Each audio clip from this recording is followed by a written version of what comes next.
বলিউড অভিনেতা সাইফ আলী খানের ওপর ছুরিকাঘাতের ঘটনায় অভিযুক্ত ব্যক্তি মোহাম্মদ শরীফুল ইসলাম শেহজাদকে গ্রেপ্তার করেছে পুলিশ। ভারতীয় পুলিশ শরীফুলকে বাংলাদেশি বলে সন্দেহ করলেও অভিযুক্তর আইনজীবীর দাবি, আটককৃত ব্যক্তি মোটেই বাংলাদেশি নন, তিনি ভারতীয়। তদন্তকারী পুলিশ কর্মকর্তা আদালতে বলেন, ছুরি দিয়ে সাইফের ওপর নৃশংস হামলা চালিয়েছে দুষ্কৃতকারী। যেহেতু সে বাংলাদেশের নাগরিক, তাই হামলার নেপথ্যে অন্য কোনো গুরুতর কারণও থাকতে পারে। এরপরই শরীফুলের আইনজীবী আদালতে বলেন, তিনি মোটেও বাংলাদেশি নাগরিক নন, সে ভারতীয় এবং বর্তমানে মুম্বাইয়ের বাসিন্দা। তার অতীতে কোনো অপরাধের সঙ্গে জড়িত থাকার রেকর্ডও নেই। সাইফের ওপর হামলার ঘটনায় তাকে বলির পাঁঠা করা হচ্ছে। শরীফুলকে 14 দিনের রিমান্ড দেওয়ার আবেদন জানালেও আদালত 5 দিনের রিমান্ড মঞ্জুর করে বলেন, আপাতত তদন্ত প্রাথমিক পর্যায়ে। ধৃত ব্যক্তি বাংলাদেশের নাগরিক বলেই মনে করা হচ্ছে।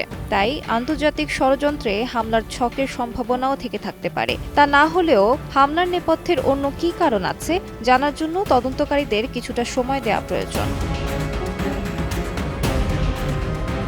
আলিশা ইসলাম, সময় সংবাদ।